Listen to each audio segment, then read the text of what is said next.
মোৰলৈ তেওঁলোকে চিন্তিত। মই অলপ যোৰহাট লোকসভা নিৰ্বাচনৰ পিছত অনুমান পাইছিলোঁ, কিন্তু ইমান যে তেওঁলোকে ভয় কৰিছে, গোটেই বিজেপি ইক'চিষ্টেম মোক লৈ ইমান ভয় কৰিছে, মই অবাক। আৰু মই তেওঁলোকক ক'বলৈ বিচাৰোঁ যে মোক ভয় কৰিব নালাগে, অসমৰ জনসাধাৰণক ভয় কৰক। অসমৰ জনসাধাৰণ আপোনালোকৰ ব্যৱহাৰ ভাল পোৱা নাই। অসমৰ জনসাধাৰণ আপোনালোকৰ ব্যক্তিত্ব ভাল পোৱা নাই। অসমৰ জনসাধাৰণ আপোনালোকৰ কামখিনি কথাখিনি ভাল পোৱা নাই। অসমৰ জনসাধাৰণক সন্মান কৰক। অসমৰ জনসাধাৰণৰ বিবেক সন্মান কৰক, বিবেক শক্তিটো সন্মান কৰক। আজি যি ফেচবুক টুইটাৰ লৈ তেওঁলোকে বিভিন্ন ধৰণৰ যিখিনি অভিযোগ দাঙি ধৰিছে, সেই গোটেই ফেচবুক টুইটাৰ আজি ৰাজহুৱা, একোতো লুকাই ৰখা নাই, চব গোপন, এটাও কথা গোপন হয়, চব ৰাজহুৱা কথাখিনি আছে। এই একে ফেচবুক টুইটাৰ অসমৰ জনসাধাৰণেও চাব পাৰে। মই অসমৰ জনসাধাৰণক আজি নিজৰ ফেচবুক যোগেদি গোটেইখিনি কথা মই স্পষ্ট কৰি দিছোঁৱে।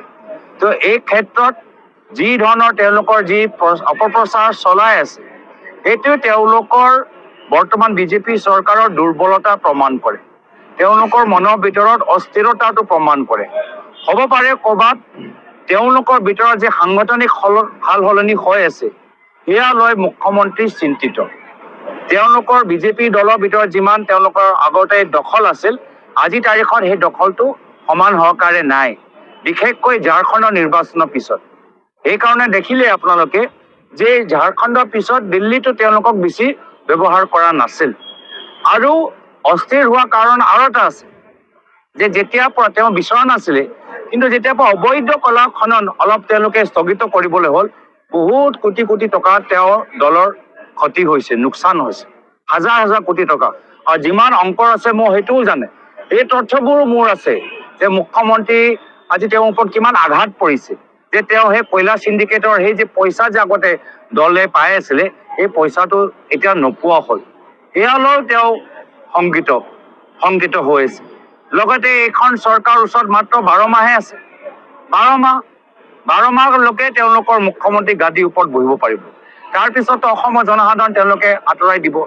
এতিয়া সেই ভয়, এই যে নিজৰ মাজত যে নিজৰ ভিতৰৰ যে ভয়, এই ভয় লৈ কি কৰিব?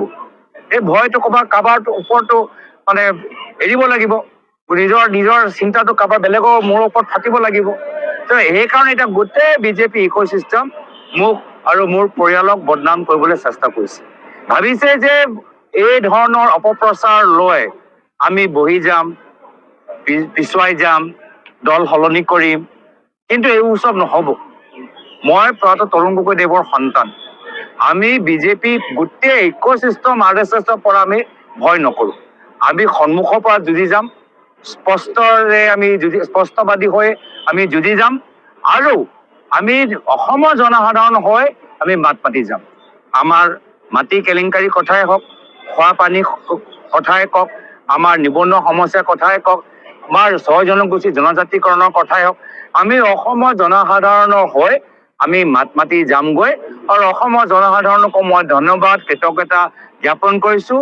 এই সময়ত আমাক যথেষ্ট সমৰ্থন, আশীৰ্বাদ প্ৰদান কৰিছে। অসমৰ জনসাধাৰণৰ বিবেক শক্তিৰ ওপৰত মোৰ বিশ্বাস আছে। যিদৰে ঝাৰখণ্ডত গৈ মুখ্যমন্ত্ৰী আপ্ৰাণ চেষ্টা কৰিলেও ঝাৰখণ্ডৰ ৰাইজে তেওঁ অপপ্ৰচাৰৰ ওপৰত বিশ্বাস নকৰিলে, একে অৱস্থা অসমৰ ভিতৰত হ'বলৈ গৈছে। তেওঁ আপ্ৰাণ চেষ্টা কৰিলেও অসমৰ জনসাধাৰণ তেওঁৰ কথাখিনি গ্ৰহণ কৰা নাই, আৰু তেওঁলোকৰ আশীৰ্বাদ আজি আমাৰ লগত আছে। SIT কৰক কয়লাৰ ওপৰত, যে কয়লা যে ইমান যে তেওঁ বন্ধ যে কৰিবলৈ হ'ল, তো কাৰ নেতৃত্বত হ'ল? মাইন্স এণ্ড মিনাৰেলছ ডিপাৰ্টমেণ্টৰ ওপৰত কৰিব লাগিছিল। য'ত অবৈধ কয়লা খনন আছে, আৰু আজিকালিতো খুব ফোনৰ ৰেকৰ্ডিং আমি শুনি আছোঁ, এই ফোনৰ ৰেকৰ্ডিঙত কোনোবা এজন ঘনিষ্ঠ মন্ত্ৰীৰ নাম ওলাই আছে। তো কয়লাৰ ওপৰত SIT কিয় কৰা নাই? আমিতো অসমৰ ভিতৰত যে অবৈধ কয়লা খনন চলি আছে, যাৰ ফলত আমাৰ উমৰাংচত কিমান মানুহৰ মৃত্যু হ'ল, আমি সেয়া লৈ আমি SIT ডিমাণ্ড কৰি আছো। সেয়া লৈতো তেওঁলোকে SIT তেওঁ কৰা নাই কিয়? এইখিনি কথাত কিবা এটা বাস্তৱ কথা ওলাই যাব, সেয়া লৈ তেওঁলোকৰ ভয় নেকি? আৰু এটা কথা কৈ আছে যে আপুনি বিভিন্ন কথা কৈ আছে, উত্তৰ দিয়ে, ৰিপ্লাই কৰি আছে, কিন্তু যিবিলাক অভিযোগ আনিছে সেই সম্পৰ্কে আপুনি একো স্পষ্টীকৰণ দিয়া মানে মুখ্যমন্ত্ৰীক মাত্ৰ প্ৰশ্নই সুধি আছে, কিন্তু আমি ইমান বছৰৰ পৰা যে তেওঁক যে প্ৰশ্ন সুধি আছো, এটাও প্ৰশ্ন উত্তৰ দিয়া নাই। এটা মনোহৰ চৌহানজী তেওঁক গুৰুত্বপূৰ্ণ প্ৰশ্ন উত্থাপন কৰিলে ডুবাই আৰু ছিংগাপুৰলৈ, সেই প্ৰশ্নটো উত্তৰ দিয়া নাই। আমি যে স্মাৰ্ট মিটাৰৰ ওপৰত প্ৰশ্ন সোধো, সেইটো প্ৰশ্ন উত্তৰ তেওঁ নিদিয়ে। মুখ্যমন্ত্ৰী খালি প্ৰশ্ন সুধি থাকিব নে নিজে তেওঁক সোধা প্ৰশ্নৰ উত্তৰ দিব? এটাও তেওঁক সোধা প্ৰশ্নৰ উত্তৰ দিছে নেকি? আজি কলিয়াবৰত এটা কেছ চলি আছে, সেই এটা প্ৰশ্ন তাৰ উত্তৰ দিয়া নাই। তেওঁ PPE কথা উল্লেখ কৰিলে, কিছুমান কথাটো আপোনালোকে নিজৰ সাংবাদিকসকলে উল্লেখ কৰিছে, এটাও প্ৰশ্ন উত্তৰ তেওঁ দিছে নেকি? মই মুখ্যমন্ত্ৰীক কৈছো যে আপুনি মুখ্যমন্ত্ৰী, প্ৰশ্ন সোধাও অধিকাৰ আছে, উত্তৰ দিয়াও অধিকাৰ আছে। যিদিনা মুখ্যমন্ত্ৰী জনসাধাৰণৰ সোধা প্ৰশ্নৰ উত্তৰ দিবলৈ আৰম্ভ কৰিব, সেইদিনা ময়ো তেওঁ প্ৰশ্নৰ উত্তৰ দিম। বিজেপিয়ে কিয় ভাবিছে মানে এনেকুৱা যে আপোনাক বিজেপিয়ে বাতৰি আছে নিৰ্বাচনত সন্মুখৰ পৰা নেতৃত্ব লোৱাৰ এটা আশংকা আছে বুলি ভাবিছে নেকি বিজেপিয়ে? যাৰ কাৰণে মই নাজানো, তেওঁলোকক সোধক। আৰু মই আকৌ কৈছো, আমাক ভয় কৰাতকৈ অসমৰ জনসাধাৰণক ভয় কৰক। নিবনুৱা যুৱকসকলক খুব ভয় কৰক। যি মহিলাসকলে 10,000 টকা গছপুলি ৰোৱাৰ কাৰণে পোৱা নাই, তেওঁলোকৰ শুবৰ পৰা ভয় কৰক। যি আমাৰ জল জীৱন মিছনৰ যে মানুহবোৰ যে আছে, যি আমাৰ আশা কৰ্মী আছে, যি আমাৰ চৰকাৰী কৰ্মচাৰী আছে, মোক লৈ চিন্তা কৰাতকৈ তেওঁলোকৰ ভৱিষ্যতৰ কাৰণে চিন্তা কৰাটো উচিত।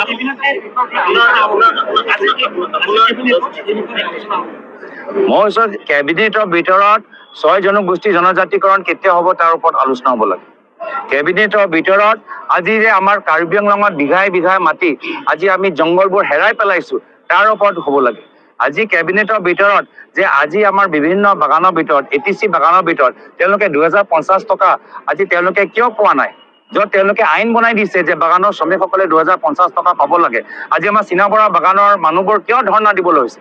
250 টকা কেতিয়া তেওঁলোকে দিব, তাৰ ওপৰত আলোচনা হ'ব লাগে। 351 কথাটো মই নকওঁৱে, 250 টকাটো দিয়ক, 6টা জনগোষ্ঠী জনজাতিকৰণৰ কথা কওক। তো এইখিনি কথা তেওঁলোকে কেবিনেটৰ ভিতৰত পাতিব লাগে। কেবিনেটৰ ভিতৰত এইটো তেওঁলোকৰ দলীয় অড্ডা নহয় যে য'ত তেওঁলোকৰ নিৰ্বাচনী বিষয়বোৰ অপপ্ৰচাৰবোৰ তেওঁলোকে আলোচনা কৰিব। অসমৰ জনসাধাৰণ তেওঁলোকে সেইকাৰণে ক্ষমতা দিয়া নাই, আৰু সেইকাৰণে মই তেওঁলোকক পুনৰ মনত পেলাই দিছো যে 12 মাহ আছে, 12 মাহত কিবা এটা ভাল কাম কৰক। ইমান প্ৰতিশ্ৰুতি দিলে, উন্নয়নৰ ক্ষেত্ৰত শীৰ্ষ ৰাজ্যলৈ লৈ যাব, শীৰ্ষ ৰাজ্যতো লৈ যাব নোৱাৰিলে, নিজে কৰৰপতি হৈ গ'ল। কিবা এটা ভাল কাম কৰক, ক্ষমতা বেছি দিন নাই, 12 মাহ এনেকে গুচি যাব।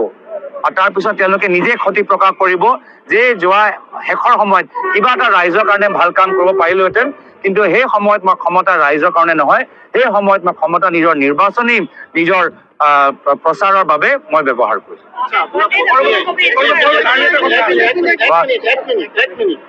এক ছেকেণ্ড, মই আপুনি ক'বনে মই কম কাক দিব লাগে? কোৱা। এডভান্টেজ আছে সম্ভৱে এতিয়া ৰাষ্ট্ৰপতি কিছুমান বিমান কৰি দিয়া হৈছে বা 25 কোটি টকা ব্যয় সম্পৰ্কে তেওঁলোকে ঝুমুৰ নৃত্য আয়োজন কৰা হৈছে, 25 কোটি টকা খৰচ হ'ব ঝুমুৰ নৃত্যৰ। চব ঝুমুৰ নৃত্য আৰু আমি বৃদ্ধি হোৱাটো ময়ো বিচাৰো, কিন্তু যিসকল ঝুমুৰ কৰিব তেওঁলোকৰ আইসকল যে বাগানত শ্ৰম কৰে, তেওঁলোকেও যদি 250 টকা যদি ATC বাগান আছে সেইটো পালে মই আৰু ভাল পালো। তেওঁলোকৰ যে সেই ল'ৰা ছোৱালী যে স্কলাৰশ্বিপ, আজি বাগানৰ ল'ৰা ছোৱালী যে স্কলাৰশ্বিপ পাব লাগে, আৰু স্কলাৰশ্বিপ যদি বৃদ্ধি কৰে, এই হোৱাটো মই বেছি ভাল পাওঁ। ঝুমুৰটো ঠিকে আছে, কিন্তু ঝুমুৰ কৰা সেই ঘৰৰ বাবে তেওঁলোকৰ চিন্তা কৰাটো উচিত। ISI লিংক থকা বুলি অভিযোগ আহিছে, তেওঁ 12 বছৰ ইণ্ডিয়ান চিটিজেনশ্বিপ লোৱা নাই, তেওঁ অভাৰচিজ ইণ্ডিয়ান চিটিজেনশ্বিপ লৈ আছে। এই খণ্ডত কিবা ক'ব নেকি? চাওক, যদি আপোনালোকে অলপ ইতিহাসলৈ যায়, আপোনালোকে দেখা পাব যে মধ্যপ্ৰদেশত মনোজ য়াদৱ, ধ্ৰুৱ সাক্সেনা, মধ্যপ্ৰদেশত ISI এজেণ্ট ধৰা পৰিলে। এই ISI এজেণ্ট ক'ত আছিলে? বিজেপি দলত আছিলে, বিজেপি IT চেলত আছিলে। তো এতিয়ালৈকে ISI কংগ্ৰেছৰ ভিতৰত সোমাব পৰা নাই, কিন্তু ISI বিজেপিৰ ভিতৰত সোমাই গৈছে। তাৰ ওপৰত কিবা SIT হ'ল, কুছ কেছ হোৱা उसमें? कुछ हुआ? डिस्ट्रिक्ट IT सेल और ही মোৰতো অভিযোগ হে তাকতো ধৰিলে মোৰতো অভিযোগ হে কোনো ভিত্তিহীন অভিযোগ তাকতো এণ্টি টেৰৰিজম স্কোৱাড তাক ধৰিছে এৰেষ্ট হ'ল আৰু তাৰপিছত একো নাই এতিয়া ISI কোনে স্বাগতম জনাইছিলে আজিৰ পৰা 10 বছৰ আগৰ কথাবোৰ পাতি আছে তো মুখ্যমন্ত্ৰীয়ে 10 বছৰ 12 বছৰ 13 বছৰ আজি খুব ফেচবুক চাইছে 2016 চনত ISI পঠানকোটলৈ কোনে মাতিছিলে বিজেপি চৰকাৰে পঠানকোটলৈ ISI সোমাবলৈ অনুমতি কোনে দিলে 2016 চনত দেই মোৰ যে পাকিস্তানে দেখাই আছে 15 চনত এই ফটোবোৰ দেখাই আছে 16 চনত ISI সোমাবলৈ অনুমতি কোনে দিলে মোদী চৰকাৰে প্ৰধানমন্ত্ৰী বিৰিয়ানী খাবলৈ কেতিয়া গ'ল প্ৰধানমন্ত্ৰী বিৰিয়ানী খাবলৈ গৈছে 15 চনত তো তেওঁতো বিৰিয়ানী খাবলৈ গ'ল তেতিয়াতো আপত্তি নাই তে সেইকাৰণে চক প্ৰশ্ন উত্তৰ এইবোৰ চব তৰ্কাতৰ্কি হৈ থাকিব এই ক্ষেত্ৰত অসমৰ জনসাধাৰণে ৰাজনীতিবিদসকলৰ পৰা বহুত আশা কৰে আৰু আমি এই ধৰণৰ লেতেৰা ৰাজনীতি কৰাতকৈ ভিত্তিহীন ৰাজনীতি কৰাতকৈ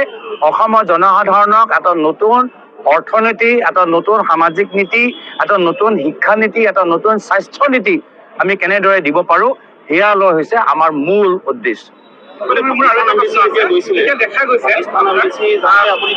আৰু এক্সটাৰ্নেল এফেয়াৰ বুকিং কৰিছিল বা কৰিব লাগে নেকি চাওক মুখ্যমন্ত্ৰী কথাই নাজানে সাংসদসকলৰ কি নিয়ম নাজানে এতিয়া আমিতো ভাল এটা বিদেশ নীতি এটা ফৰাম অৰ্গেনাইজ কৰিছোঁ তাত কিমান মানুহবোৰ আলোচনা কৰিছে কিছুমান প্ৰমিনেণ্ট মানুহৰ মই দেখাইছোঁ কিছুমান প্ৰমিনেণ্ট মানুহ দেখাইছোঁ কাইলৈ আৰু এটা মই কথা ক'ম য'ত বিজেপি দলৰ ডাঙৰ ডাঙৰ নেতাসকলে মোৰ ফৰমত আহি কেনেদৰে ভাগ লৈছে সেইও প্ৰমাণ মই দিম আৰু গোটেইখিনি কাম এই যে কামবোৰ হৈ আছে যোৱা 10 বছৰৰ পৰা চলি আছে 10 বছৰ ভিতৰত কাৰ চৰকাৰ আছে কাৰ চৰকাৰ নিয়মবোৰ নাজানে আধা জ্ঞান লৈ কথাখিনি পাতি আছে পাতি থাকক মোৰ আপত্তি নাই যদি তেওঁৰ এই 12 মাহ এই ধৰণৰ অপপ্ৰচাৰ তেওঁলোকে নিজৰ মূল্যৱান সময়টো অসমৰ জনসাধাৰণৰ তেখেতক দিয়া মূল্যৱান সময়টো এই ধৰণৰ অপপ্ৰচাৰত তেওঁলোকে ব্যস্ত হ'বলৈ বিচাৰে মোৰ ফালৰ পৰা কৃতজ্ঞতা থাকিল আমি ৰাইজৰ মাজত সোমাই আমি ৰাইজৰ মাজত অসমৰ পৰা ইমূৰলৈ আমি যাত্ৰা কৰি ৰাইজৰ হৈ আমি মাত মাতি থাকিম ৰাইজৰ সমস্যাবোৰ আমি উত্থাপন কৰি যাম লাষ্ট মুখ্যমন্ত্ৰী ডাঙৰীয়াৰ কৰিছে আপোনাৰ কৰিছে ৰাইজেও নিজা নিজিকে হয় মন্তব্য লিখি আছে শেহতীয়াকে মুখ্যমন্ত্ৰীগৰাকীয়ে কৈছে যে আপুনি ক'ৰবাত গুচি গ'ল নেকি তেনেধৰণৰ দিছে মানে আপোনাৰ আৰু আপোনাৰ পত্নী এলিজাবেথৰ মাজতে এটা ডিভিজনৰ ক'ৰবাত হেৰি কৰিছে নেকি ট্ৰাই কৰিছে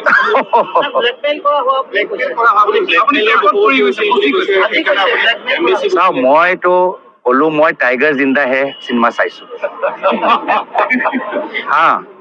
তেওঁ কি ধৰণৰ চিনেমা চাইছে মই নাজানো মই সেই চিনেমা চাইছো সেইকাৰণে মই ধেমালিত ক'লো যে তাই যদি সঁচা কয় তেতিয়া মই তেওঁক টাইপত দিছো তাইৰ লগত বিয়া কৰি মই তাইক টাইপত ফচাই দিছো মইতো সেই টাইগাৰ জিন্দা সেই চিনেমা চাই মই কৈছো সেই হিচাপে তেওঁক মই অলপ প্ৰসংগও কৰিলো তেওঁ অলপ মোক বেয়া পাইছে যে কিয় মই ৰাজনীতিৰ পৰা আঁতৰত থাকো তোমাৰ এইবোৰ চাবৰ কাৰণে মই সোমাই গৈছো মই তেওঁক ভাল পোৱাৰ কাৰণে মই কৈছো যে চোৱা তোমাৰ টাইগাৰ জিন্দাহে এই নামটো লৈ মই তোমাক কটৰিনা কেফ মই সাজি দিছো আৰু তাই মোক কৈছে আচ্ছা মই কটৰিনা কেফ মানে তুমি সলমান খান নেকি সেইকাৰণে মইতো টাইগাৰ জিন্দাহে চাইছো তেওঁ কি চিনেমা চাই ক'ব পাৰি এইবোৰ চব ওলাইছে তেওঁহে জানে থেংক ইউ